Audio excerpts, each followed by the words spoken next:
Hi friends, welcome to coding classes. और इस video में मैं आपको बताने वाला हूं कि पाइथन है वो मैथ्स कैसे कैलकुलेट करता है। ये हमारा 2-3 वीडियोस का सीरीज रहेगा। तो इस वीडियो में मैं आपको बताऊंगा कि पाइथन में क्या क्या सिंबल्स है वो मैथ्स के रहते हैं, और बाकी जो अगले वीडियोस होंगे उनमें हम रियल जो एग्जांपल करके देखेंगे। और मैं आपको बताऊंगा कि एक्चुअली हमें पाइथन में जब हम सॉफ्टवेयर बनाते हैं तो उसमें प्रोग्रामिंग कैसे की जाती है। तो ये जो आज का वीडियो है वो आपको सिर्फ इसके बारे में बताने वाला है, सिंबल्स के बारे में ही। अब जैसे मान लीजिए हमें क्या करना है, इसमें मैथ्स करना है पाइथन में। तो पाइथन में कुछ पर्टिकुलर हमें सिंबल्स है वो पता होनी चाहिए कि भाई एडिशन करना है तो हमारा सिंबल क्या रहेगा। तो एडिशन के लिए हमारा जो बेसिक सिंबल रहता है वो रहता है प्लस का। तो जैसे मान लीजिए मुझे करना है कोई किसी भी दो या ज़्यादा नंबर्स का सम करना है, तो उसके लिए हम क्या करेंगे, प्लस का जो सिंबल है वो यूज़ करेंगे।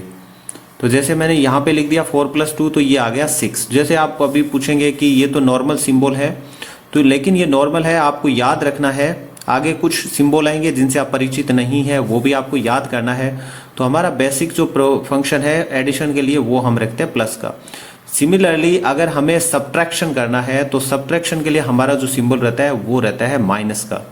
जो हमारा रेगुलर जो नॉर्मल मैथ्स होता है वही फंक्शन हम यहाँ पे यूज करते हैं। जैसे मान लीजिए मैंने लिखा 4 - 2, तो यहाँ पे मेरा आंसर आएगा 2।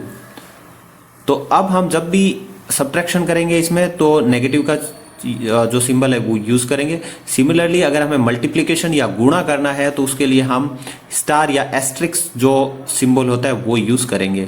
जैसे मान लीजिए मैंने मल्टीप्लाई किया 3 × 2, तो आंसर आ गया 6। तो मल्टीप्लिकेशन के लिए मैं एस्ट्रिक का चिन्ह यूज कर रहा हूं। इसी प्रकार से अगर आपको डिवीजन यूज करना है तो डिवीजन के लिए आपका रहता है / का जो है वो सिंबल आपको लगा देना है।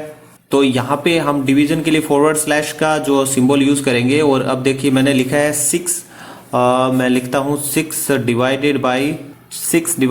2 3, तो मेरा आंसर है वो आ जाता है 2। तो यहाँ पे आप देख सकते हैं इसने डिवीजन कर दिया। अब जो अगली चीज है देखिए, अब मैं करता हूँ 5 / 2, एक करके देखता हूँ और देखते हैं कि ये क्या रिप्लाई देता है। तो 5 / 2 हमने किया तो हमारा रिप्लाई है वो आ जाता है 2.5।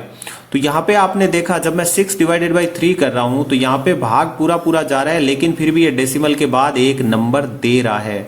तो जब भी हम सिंगल / का यूज करते हैं तो ये डेसिमल के बाद जो नंबर आएगा वो देगा, पूरा पूरा उसका डिवीजन करने की कोशिश करेगा। डेसिमल के बाद मैक्सिमम 15 डिजिट तक, 16 डिजिट तक ये देता है। अगर हम डेसिमल से छुटकारा चाहते हैं तो हमें डबल / यूज करना पड़ेगा।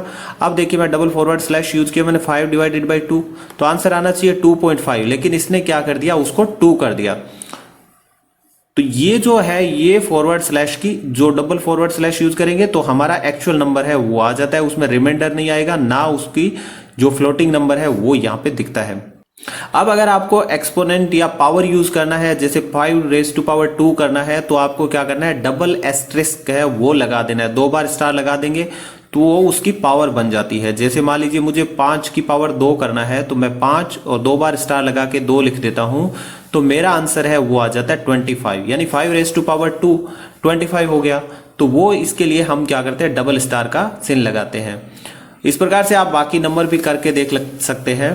अब मान लीजिए मैंने 5 / 3 किया है, तो उसके लिए 5 * 3 कर दिया मैंने, तो मेरा आंसर आ जाएगा 125। तो यहाँ पे मैं सिर्फ आपको सिंबल लगाने हैं वो बता रहा हूँ, इसमें कैलकुलेशन कैसे यूज होगा ये वो थोड़ा डिफरेंट है, वो अगले वीडियोज में मैं आपको बता दूंगा। तो इसमें ऐसा नहीं है कि सिर्फ हम ऐसे ही यूज कर सकते हैं। अगर आप ग्रुपिंग करना चाहते हैं तो आप ग्रुपिंग भी कर सकते हैं। ग्रुपिंग के लिए क्या होता है, जैसे मैं आपको बताता हूँ। जैसे मान लीजिए यहाँ पे मैंने लिख दिया है 4 + 8 × 2 किया है, तो ये क्या करेगा, पहले 4 + 8 को ऐड करेगा तो वो हो जाता है 12, फिर उसको 2 से मल्टीप्लाई करेगा तो 12 × 2 हमारा हो जाता है 24। तो यहाँ पे हमारा 24 है वो आंसर आ गया। तो यहाँ पे आप देख सकते हैं बोर्ड मास के हिसाब से ये यहाँ पे इसको कैलकुलेशन करता है। तो ये सारी जो कैलकुलेशन है वो हमें पता चल जाती है।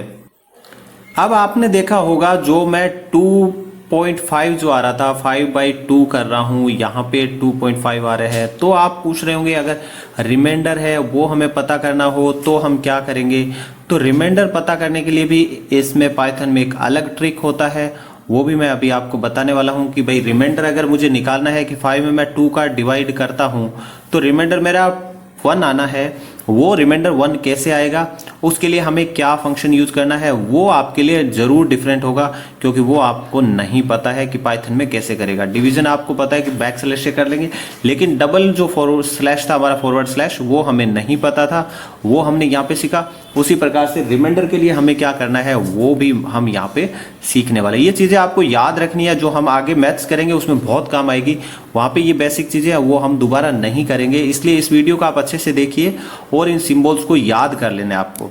तो रिमाइंडर के लिए हम जो निकालते हैं उसको पाइथन में बोलते हैं मॉड्यूलस, और उसका जो चिन्ह होता है वो बिल्कुल हमारे परसेंटेज की तरह होता है। तो आपको इसको परसेंटेज नहीं देखना है, परसेंटेज का मतलब यहाँ पे मॉड्यूलस होता है। मॉड्यूलस का मतलब होता है ये हमें रिमाइंडर बता देगा कि अगर इसमें हम डिवाइड करेंगे तो हमारा रिमाइंडर कितना आएगा। जैसे अभी हम 5 में 2 का भाग देते हैं तो 1 है वो रिमाइंडर रहता है। तो आप यहाँ पे देख सकते हैं मैंने 5 मॉड्यूलस 2 लिखा है, तो रिमाइंडर 1 इसने दे दिया है। तो इस प्रकार से हम रिमाइंडर है वो मॉड्यूलस के थ्रू निकालते हैं। मॉड्यूलस भी बहुत यूज होता है जब हम प्रोग्रामिंग करते हैं उसके लिए, तो वो भी हम सीखेंगे। तो आई होप आपने ये सब सीख लिया होगा। Thanks for watching.